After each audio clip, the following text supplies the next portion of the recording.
السلام علیکم ورحمۃ اللہ وبرکاتہ۔ کیسے ہیں آپ لوگ؟ امید کرتی ہوں سب خیریت سے ہوں گے۔ اللہ سبحانہ وتعالی ہمارے ہر دن کو اپنے بارگاہ میں بہترین اعمال کے ساتھ قبول فرمائے، آمین ثم آمین۔ آج میں بات کروں گی، ہم پڑھتے ہیں نا کہ کسی کے بارے میں بات نہیں کرنی چاہیے، غیبت کے بارے میں پڑھتے ہیں، اور اللہ تعالیٰ قرآن مجید میں بھی فرماتے ہیں کہ کسی کے عیب نہ ٹٹولو۔ تو میں سوچتی ہوں کہ ہم اتنے فری ہو گئے ہیں، جب کہ ہم بات کرتے ہیں نا، جب بھی کسی کو کہتے ہیں کہ آپ میرے گھر آ جائیں، آپ دعوت دیتی ہوں، آپ اس ایونٹ پہ آ جائیں، یا آپ مجھے فون کر لیں، یا آپ مجھے میسیجز نہیں کرتے، تو ہم پتہ کیا کہتے ہیں؟ میرے پاس تو وقت ہی نہیں ہے، اتنی مصروف ہوں، ٹائم ہی نہیں نکلتا کہ میں کسی کی طرف آؤں، کسی کو فون کر لوں، کسی کو میسیجز کر لوں۔ ایک سو ایک کام ہم نے بکھیرے ہوئے ہیں۔ لیکن یقین جانیے، شیطان اتنی خوبصورتی سے یہ عمل کروا رہا ہے، اور کتنی خوبصورتی سے ہماری نیکیوں کو دوسروں کی جھولیوں میں ڈال رہا ہے۔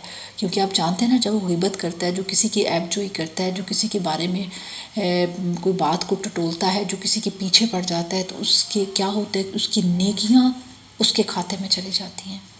اور ہم اتنے امیر ہیں، کہ ہم اپنی نیکیاں دوسروں کے کھاتے میں ڈال رہے ہیں۔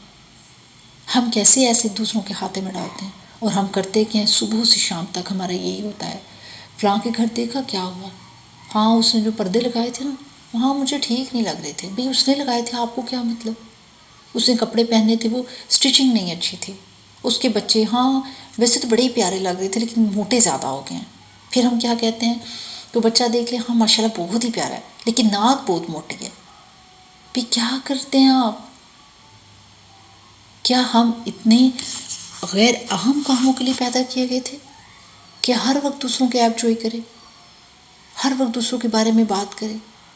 تو اپنے وقت کو پروڈکٹیو کیجئے، اپنے آپ کو ان فضول کاموں میں مت الجھائیے۔ اور اس کا نقصان کیا ہوتا ہے کہ جو بات اپنی کسی کے ساتھ کی، وہ آپ پر ہی آ کے پڑے گی۔ کیونکہ حدیث کا مفہوم ہے نا، جو کسی کو تکلیف دیتا ہے، جو کسی کو دکھ دیتا ہے، جو کسی پہ عیب لگاتا ہے، وہ اس وقت تک دنیا سے نہیں جا سکتا جب تک کہ وہ اس عیب، اس تکلیف، اس دکھ میں نہ پڑ جائے۔ تو اپنے ہاتھوں سے ہم اپنے لیے دکھ گڑے کھوتے ہیں۔ پھر ہم کہتے ہیں دکھ ہی نہیں ختم ہوتے، پریشانیاں ہی نہیں ختم ہوتی، تکلیفیں ہی نہیں ختم ہوتی۔ تو یہ سب تکلیف، دکھ کہاں سے ملے؟ ہم نے خود سے بوئے ہیں۔ تو آج سے دوسروں کے عیبوں کے اوپر نظر رکھنے پہ جائے، اپنے اندر جھانکی۔ وہ بہادر شاہ ظفر کا قول ہے نا، پڑی اپنے عیبوں پہ نظر تو سب بے عیب نظر آنے لگے۔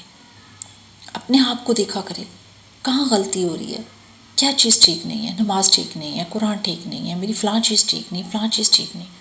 اپنے آپ کو درست کرنے کی کوشش کیجیے، اپنے حالات و واقعات کو، دوسروں کو نہیں۔ دوسروں کو تکلیف دینے سے اللہ خوش نہیں ہوتا۔ تو اللہ کو راضی کرنے والے کام کیجیے، اللہ سبحانہ وتعالی ہم سب سے راضی ہو جائے۔ السلام علیکم ورحمۃ اللہ وبرکاتہ۔